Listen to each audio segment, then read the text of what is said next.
Welcome to the Blue Cafe. We bring you stories of faith, love, and devotion. Yeah, just kidding, please help us grow by hitting that like button. Now on to the story. Update 3.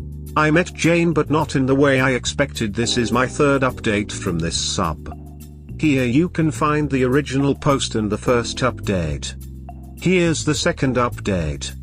TLDR, I met my STBX but not in the way I expected. Update 3. Hi champions. I'm back. Thank you all who contacted me. I've been silent because I needed time to reflect and I finally got it. Thank you very much. It's been some very rough days. For those who wanna know, I did meet Jane. No, I didn't answer her letter, it was by a dumb mistake I made. I'll explain. A few days after my last post I had an anxiety attack due to the stress I had bottled up. According to my therapist, my life had a 180 change and my mind hadn't had time to adjust. It was my first time having this kind of episode. I thought I was having a stroke, tachycardia, sweating and panic clouded my judgment. My co-workers dialed an emergency and an ambulance came for me. If I hadn't been so scared, I'd have enjoyed the ride. I was so very sure at any moment I'd croak. The paramedic repeated to me, "Mister, you are having a panic attack, everything is gonna be fine." I tried to focus on his words but I couldn't. My only thoughts were I'm gonna die. At the hospital they sedated me and I started to feel better and sleepy. I could answer questions. The doctor asked for my name, my age, what day it was. I could answer correctly until I passed out. When I woke up, guess who was next to me? Jane. I forgot to take out her name and number from my emergency contact. I was very confused due to the drugs. I smiled at her and said, "Jane?" She was sitting reading a book and when she heard me she jumped off her seat and approached me. She had tears in her eyes and told me, "Hello my love, you really scared us." That's when everything came back to me. I stopped smiling and asked, "What are you doing here?" I tried to sit but my body felt numb and clumsy. She shushed me and told me, "Take it easy, no sudden movements. I'll get the doctor." She kissed my forehead and left. I wanted to evade the kiss but also my reflexes were numb. That kiss felt so familiar, but I know it has been more than a year since she kissed me with sincere love. While she was gone I saw around me. I was in a big room with 6 other beds, 4 of them with patients. They are all separated by curtains to have privacy. I also noticed I wasn't wearing my clothes but a hospital robe. A few minutes later she came back with the doctor. I slept for 26 hours. The doctor explained all about the anxiety attack I suffered. He asked me if I stopped taking any meds but Jane and I answered almost at the same time I don't/he doesn't take any meds. I hate how well she knows me. The doctor told me the episode comes from a heavy stress or a sudden change in my life, or both. I glanced at Jane but she hid her eyes. He ordered some days off to reflect and get some therapy. I told him I'm already on therapy but the doc said I need to see a psychiatrist. My therapist is a thanatologist/psychologist so she can't prescribe meds. He told me that I must be hungry and the next day I'd be discharged and he left. It was 8 p.m., so Jane had another hour until visiting hours were over and she didn't look like she wanted to leave. It felt awkward and that feeling led me to chatter like an idiot. So I asked, "You said you scared us. Who are us?" She smiled. I bet she knew I couldn't resist to talk. "Your parents and me, they were here in the morning." "Did they leave?" "Yes, they are expecting my call. I'll talk to them tomorrow." "You can leave, I want to sleep." "But your dinner, it's almost here." When the doctor mentioned I must be hungry my stomach grumbled. I didn't eat anything for 26 hours. A few minutes later a veteran nurse came with a tray on a cart. She asked Jane to manipulate the bed so I'd be in a sitting position to eat. I don't know what kind of face I made because Jane was amused and staring at me while the nurse arranged the tray in front of me on my bed. "I'm an ex-glutton guy." She said, "God, I love you so much." I glared at her again and asked her one more time to go home, but the nurse got really mad at me. According to her, Jane sponge bathed me and she even shaved me. I didn't notice until she told me. Finally she asked Jane to feed me because I was still coming out of the meds. I told her we're getting divorced, but she said that's not her problem and I should be thanking her. She's been here to help and I am a very ungrateful person. Then she left. I refused her help and tried to eat even though my movements were very clumsy. I was making a mess with the soup and Jane begged me to let her help me. I felt like a spoiled brat making a tantrum. I just said fine and let her feed me. I never felt so vulnerable before. She behaved very maternalistically and affectionately. I could have a close look at her. She wasn't wearing makeup. I saw more lines of expression and also, she has crow's feet now. I felt better after I finished eating. She took the tray out of the room. She was in a good mood. I saw a patient in front of me, a man in his 50s, checking Jane when she went out and came back. I'm not surprised, she was wearing a coat and jeans, but she's very pretty. I didn't like the feeling of being in debt with her. When she sat down I said thanks for being here. She looked me in the eyes and smiled anytime. She tried to comb my hair in my forehead with her hand, but I could reject her this time. She looked hurt and I didn't say anything. She tried to grab my hand but I removed it and she said, "Can we talk, please?" I remained silent. There are only two reasons for me to at least be cordial to her: the twins. They weren't baptized when they were toddlers, but after Syl's ex went away, Jane and I supported Syl and the twins. I love those two little rascals with all my heart. When we babysitted them I told Jane this would count as parent training for when we had our own. That will never happen. Syl asked us to be their godparents and I teared with emotion. They are the closest thing I have to a daughter and a son. I know Jane loves them too and I don't want any drama near my godson and goddaughter and I miss them so much. I haven't seen them since about a week before D-Day. Also I haven't spoken to them because I was avoiding Jane. So I told her, okay, let's talk. In the condo. I'll contact you soon. She offered to take me home the next day when I get discharged. I told her no, I'll ask my parents to come for me and I'll see her again in the condo.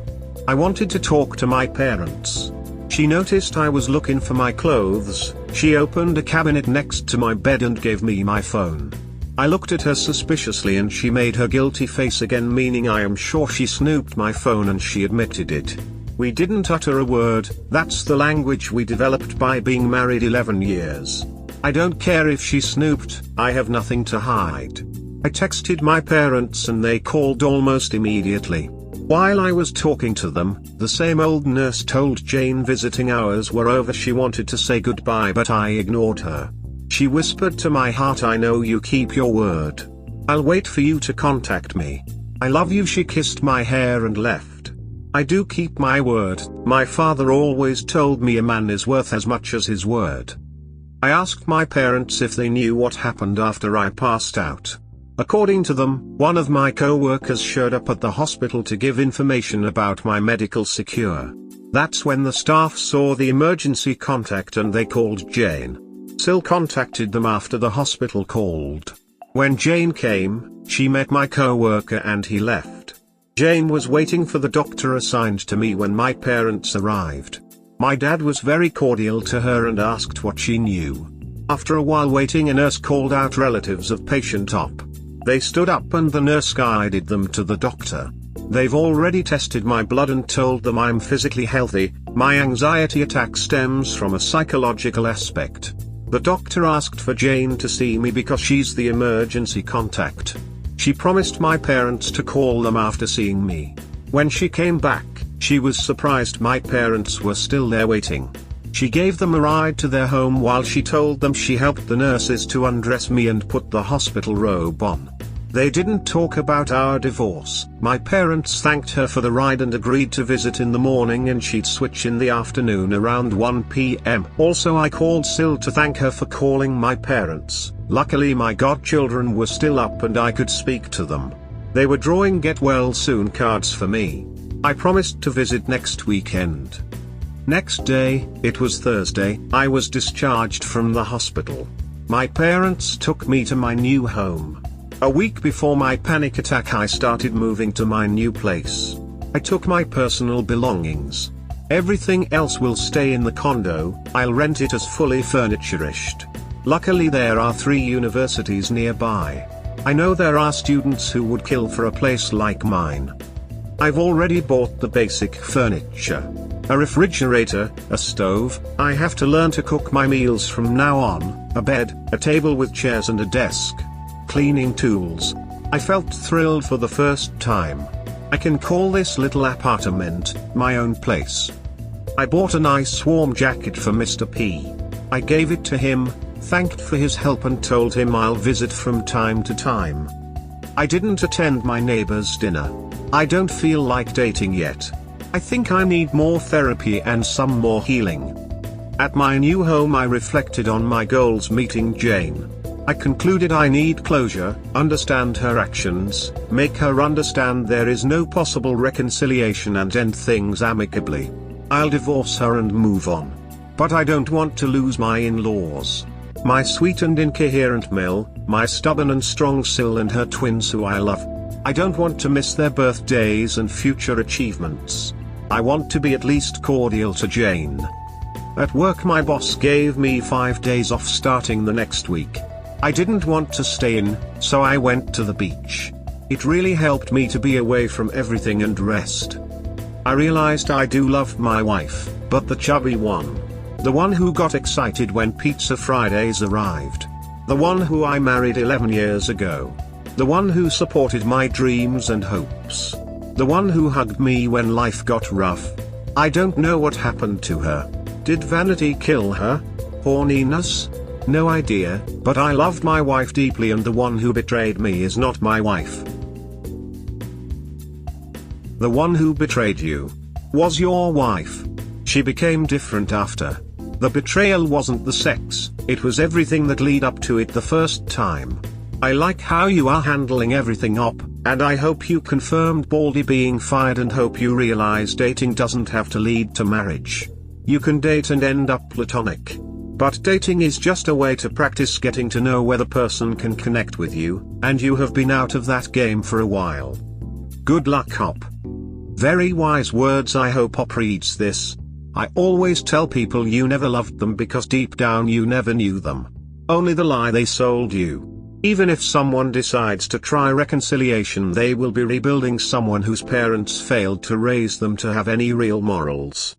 Also, your wife is not sorry or caring about what's best for you. The amount of boundary stomping you described in this update is astounding. The one who betrayed you was your wife. She became different after. Well, people always say, cheaters are in a fog, so it's to be expected that they change before and after DD. Also, I do not agree with bouncing into another relationship after a failed one. It's so codependent-ish. Nothing wrong with being alone for a while and working on yourself. Well, with the stress you're under, this was bound to happen. I took a road trip after mine. What an awesome adventure. No planning. Me and my bike and distance. If I have something heavy to deal with, I ride far and long. No, for your wife. You made your intentions clear. 9 months are long to betray and lie. I think she was also in shock. Her fantasy came to an abrupt halt. WWOBS in the beginning wants to reconcile to keep a shred of their old stability. Her attempt to reconcile stems from this. In time she will revert back to the seeking of validation and will cheat again. She needs years of treatment and counseling. Your mind seems made up. I will not judge you if you do not keep to your decision to divorce. The thing is, the chances of you two reconciling is slim at best. That 1 or 2% that does reconcile has children and normally break up after the kids leave home. You do not have that additional bond. Now, as to your Sil kids. You and Jane not reconciling and keeping an amicable relationship with her while keeping it good for the kids, is going to be a gauntlet to navigate. One more thing. You're vulnerable now. You're a BS. Just like your Sil. Watch out that something does not develop that you and your Sil cannot control. You have a lot in common. Both love children and both respect and admire the other. Both now sailed on the USS Betrayed flagship. Both are emotional. It's the perfect time for romance. Be very careful, my bro. Very, very careful. See, Jane. Get your closure. There will be nothing more than who be. It was a mistake. I don't know why. I am sorry. Yada yada yada. These all come from the Cheater Gaslighting book. I wanted to keep it a secret so you would not get hurt. He forced me and made hickeys on me. I had sex with him to protect you. The standard Joan of Arc. I took one for the team ball. That's what her letter is leading up to. It should never have happened. I wish it never did. If you stay and it's up to you. In 3 to 5 years you will wish you had left. Everything she will do will seem artificial and forced. Take that promotion. Travel the world. Keep your relationship with your niece and nephew through a screen. This till you're more emotionally stable and the divorce is final. Then when your stringer is stable and again running on all cylinders, then decide. Jane may turn out to be the only WW who actually shows unconditional remorse. As to kids, save your money. 45 is young. Enter a surrogacy pregnancy agreement and get a kid that's yours and only yours.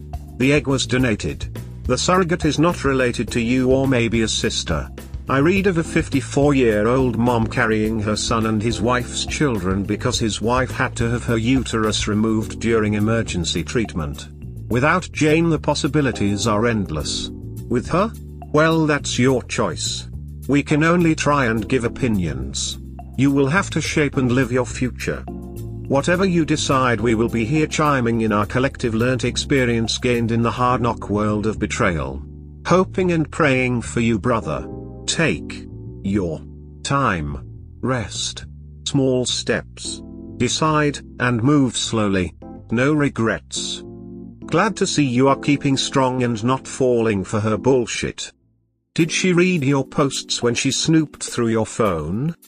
I didn't think about it. You may be right. Since she snooped through your phone, she might have found any newly changed passwords for things. I would change everything, especially if you haven't included your Reddit account and phone code. What I think she may know now is my new address, and this post. I thought she may have deleted the video, which is stupid because my attorney has a copy. But she didn't. All my WhatsApp chats aren't out of ordinary. I hope you ask her what she learned from looking at your phone. Then let her know it was another big breach of trust since you're separated. She may feel entitled to snoop. Trust is all gone by now. We hope you have enjoyed today's episode. Please comment, like and subscribe. Cheers. Have a wonderful day or night. Wherever you are.